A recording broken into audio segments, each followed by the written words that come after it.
metálicas têm sido usadas desde o século XII na forma de tirantes e pendurais de ferro fundido, que funcionam como elementos auxiliares em estruturas de madeira. No século XV, tornaram-se comuns as estruturas de telhado em ferro fundido, com sistemas estruturais pouco racionais, uma vez que nessa época a análise estatística encontrava-se em fase inicial de desenvolvimento. No final do século XVIII, começaram a ser construídas cúpulas de igrejas e pontes. As pontes possuíam vãos em arcos ou treliças com elementos de ferro fundido e submetidos à compressão. A primeira dessas pontes, datada em 1779, situa-se em Coalbrookdale, sobre o rio Severn, na Inglaterra, e possui arcos de ferro fundido vencendo vão de centro de 30 metros. Em Wearmouth, também na Inglaterra, no ano de 1796, foi construída uma das mais arrojadas pontes de ferro fundida na época, com um arco triangulado de 70 metros de vão. Na primeira metade do século XIX, os cálculos estruturais passou por um notável progresso, surgindo sistemas estaticamente lógicos. Além disso, teve início a laminação de perfis, o que possibilitou a produção industrializada de componentes estruturais de ferro laminado. Com o advento da tração a vapor e a construção da primeira ferrovia em 1827, a estrutura metálica passou a ser usada nas estações de passageiros e nas novas pontes. O uso de estruturas de aço na construção civil é ainda hoje pouco difundido no Brasil. Enquanto na Europa e nos Estados Unidos as estruturas metálicas são largamente utilizadas desde o início do século XVIII, no Brasil se desenvolveu uma cultura em torno do concreto, cujo uso de fato compensava. Ao contrário de que era no passado, hoje temos encarecimento de mão de obra, custos controlados e maior preocupação com a perdas e desperdício. Por isso, voltar os olhos para o aço pode ser uma ótima alternativa para as adversidades do momento. Uma delas é o prazo curto, porque em comparação com a construção de concreto, a de aço chega a levar 40% menos tempo. Outro fator é a economia de material e mão de obra. Com a adoção de sistemas industrializados para a estrutura de aço, menos mão de obra é necessária em seu entorno. A maior autonomia nos projetos de arquitetura vem desde o embrião do desenvolvimento. As tecnologias do aço conferem aos arquitetos uma grande liberdade por permitirem a composição de projetos mais ousados. Também acabam sendo facilmente desassociados à modernidade.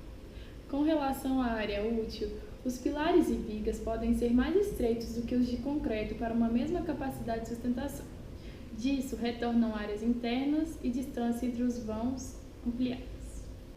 Na flexibilidade em reformas, as estruturas de aço são ideais para adaptações, expansões e mudanças de ocupação de edifício.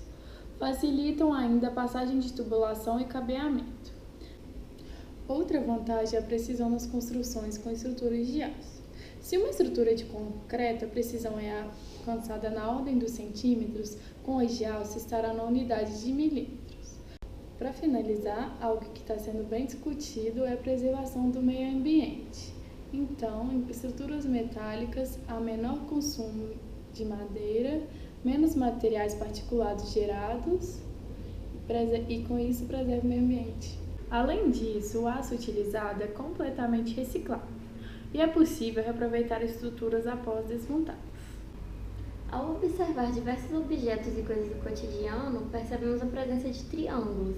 Eles são utilizados na carpintaria, na arquitetura, na engenharia, na arte e em várias coisas da construção civil.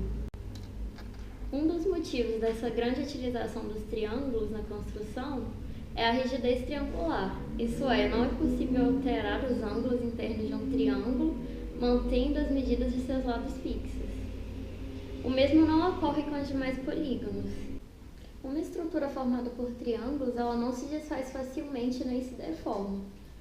Podemos demonstrar e entender a rigidez triangular através do triângulo formado por palitinhos e pontos fixos aqui. Por exemplo, o triângulo ele não mexe, enquanto o quadrado faz todos os movimentos diferentemente do triângulo.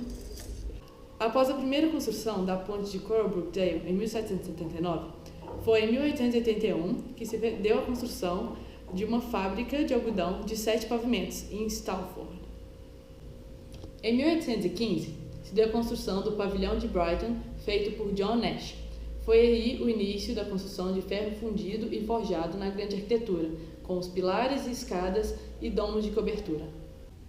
Logo após, em 1843, tivemos a construção da Biblioteca de Sainte-Geneviève, em Paris, e então, em 1854, deu-se a construção em Nova York de um prédio de 5 pavimentos, com estrutura interior e a fachada feitas de ferro fundido.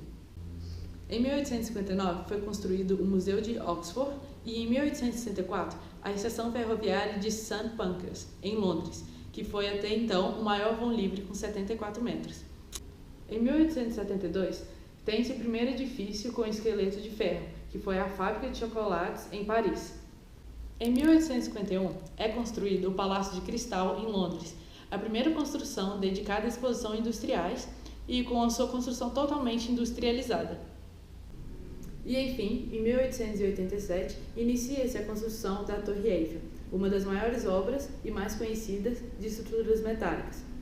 A sua estrutura metálica é totalmente feita em ferro fundido e suas vigas são treliçadas.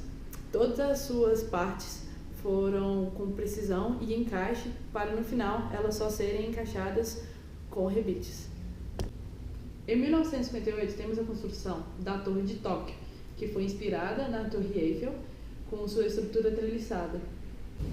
Quando comparamos edifícios de estruturas metálicas com edifícios com estruturas de concreto, temos na administração da obra, da estrutura metálica, poucos itens de materiais, como aço, parafusos e eletrodos, e as tintas. Já na obra de estrutura de concreto, há maior diversificação de materiais, como cimento, areia, brita, água, formas de madeiras, ferros, aceleradores, etc.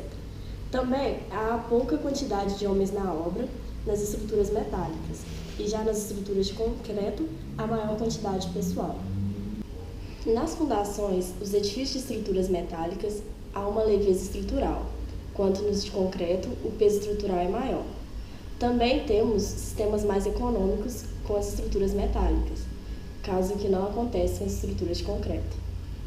Nas lajes feitas de estrutura metálica, há maior velocidade na construção, quanto que nas de concreto há demora na obra.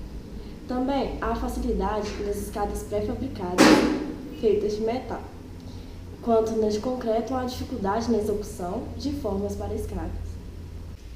Nas paredes, alvenarias ou outros materiais, nos edifícios de estrutura metálica há uma precisão milimétrica, quanto nas de concreto há maior variação dimensional. Nos revestimentos, há níveis precisos nas lajes e prumos exatos, minimiza a massa de revestimento em pisos e paredes com economia de peso morto em edifícios de estruturas metálicas, quanto que nas estruturas de concreto há necessidade maior de espessura de revestimento em lajes e paredes. Quanto às instalações elétricas e hidráulicas, proteção contra fogo e instalação no canteiro, os pilares e vigas podem ser perfurados na obra ou na fábrica quando as estruturas são feitas de metal. Já as de concreto, há dificuldade de execução dos furos nas colunas e vigas. Nas estruturas metálicas, necessita proteção contra fogo mais sofisticadas, quanto as de concreto, a proteção contra fogo é simplificada. Por fim, com relação aos prazos e custo financeiro, nas obras com estrutura metálica, há a simultaneidade de execução da estrutura e fundações, e também há o retorno financeiro mais rápido. Já nas estruturas de concreto, há a dependência de terminar as fundações para iniciar a execução da estrutura, o que demora a obra. E também há um maior prazo, com isso aumentando o custo.